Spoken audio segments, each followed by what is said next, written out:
আমরা সুস্পষ্টভাবে বলি, কুত্তা পিটাতে হারাম লাগে না, টোকাই পিটাতে হারাম লাগে না।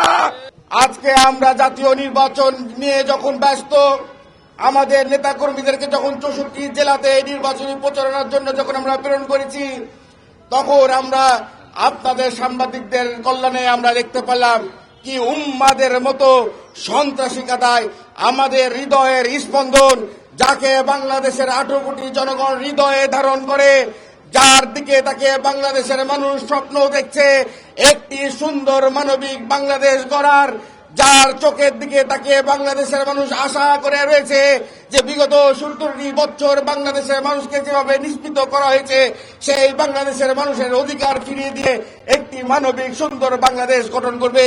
সেই বাংলাদেশের জননন্দিত জননেতা, বাংলাদেশের হৃদয়ের আকাঙ্ক্ষা, বাংলাদেশের লাল সবুজের পতাকায় যে নেতাকে আমরা দেখতে পারি, সেই নেতার ব্যানার ছিঁড়ে ফেলে। আমরা সুস্পষ্টভাবে বলি, কুত্তা পিটাতে হারাম লাগে না, টোকাই পিটাতে হারাম লাগে না। মানবিক ছাত্র নেতা হিসাবে, একটি দায়িত্বশীল ছাত্র সংগঠনের নেতা হিসাবে আল্লাহর কসম, আল্লাহ সাক্ষী রয়েছে, ধৈর্য নিয়ে আছি। আইনের প্রতি শ্রদ্ধা নিয়ে, বাংলাদেশের জনগণের আকাঙ্ক্ষা প্রত্যাশা নিয়ে রাজশাহী বিশ্ববিদ্যালয়ের শিক্ষার পরিবেশ সুষ্ঠু রাখার জন্য খোদার কসম ধৈর্য ধরে আছি। ধৈর্য যদি বিচ্যুত ঘটে, বাংলাদেশে কারো শরীরে মানচিত্র রাখবো না। আমরা রাজশাহী বিশ্ববিদ্যালয়ে 5ই আগস্টে গণ অভ্যুত্থানের পরে রাজশাহী বিশ্ববিদ্যালয়ে কোন শিক্ষক বলতে পারবে না রাজশাহী বিশ্ববিদ্যালয়ের ছাত্র কোন নেতা এই প্রশাসন ভবনে কোন তদবির করতে গেছে, ওই ইঞ্জিনিয়ার ইনস্টিটিউট কোনদিন তদবির করতে গেছে। অথচ আমরা দেখি গুপ্তর মতো করে রাতের অন্ধকারে এই দুর্নীতি প্রবণ বিশ্ববিদ্যালয় প্রশাসন কখনো চাকরি নিয়োগ দেয়। ঢালাইয়ে দৃঢ়তা, নির্মাণে নিশ্চয়তা, প্রিমিয়ার সিমেন্ট, ঢালাইয়ের রাজা। সকালে ঘুম থেকে উঠে দেখতে পারি যে একে নিয়োগ দেওয়া হয়েছে। আরে ভাই, তুমি নিয়োগ দাও, এতে কোনো আপত্তি নাই। তুমি বাংলাদেশের মানুষের আকাঙ্ক্ষা প্রত্যাশা ধারণ করে সার্কুলার বিজ্ঞপ্তির মাধ্যমে তোমার বাংলাদেশের মানুষের চাকরি নিশ্চিত কর্মসংস্থান ব্যবস্থা, তোমার সমস্যা কোথায়?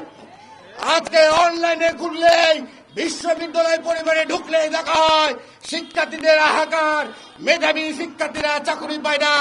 একটি বিশেষ রাজনৈতিক দলের ছাত্র নেতা হলে বিশ্ববিদ্যালয়ে শিক্ষক হিসাবে নিয়োগ প্রদান করা হয়। ধিক্কার জানায় এবং হুঁশিয়ারি করে বিশ্ববিদ্যালয় প্রশাসনকে বলতে চায়, অনতিবিলম্বে 24 ঘন্টার মধ্যে এই মানসিক ভারসাম্যহীন উন্মাদ সন্ত্রাসী সালাউদ্দিন আহমদের সুচিকিৎসার ব্যবস্থা গ্রহণ করবেন।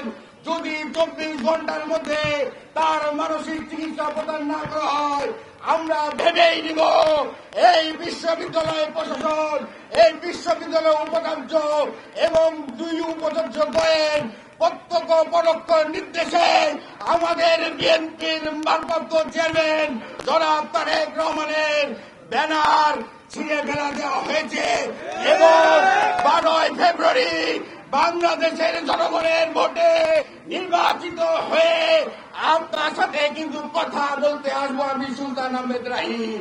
আজকে আমরা আসলে এখানে এসেছি যে আমাদের রাষ্ট্র নির্বাচিত যিনি জিএস সালাউদ্দিন আহমদ, তার মানসিক চিকিৎসার জন্য আমরা প্রশাসন বরাবর একটা স্মারকলিপিবার মানববন্ধন করব। কারণ আমরা দেখেছি বিভিন্ন সময়ে বিভিন্ন রকম মব সৃষ্টি করতে কিভাবে মিডিয়ার আলোচনায় আসা যায়, স্বেচ্ছাসেবী করতে সে ব্যস্ত থাকে, কখনো প্রশাসনের ভূমিকায়, কখনো পুলিশের ভূমিকায়, বরং ছাত্র প্রতিনিধির ভূমিকায় তাকে কম দেখা যায়।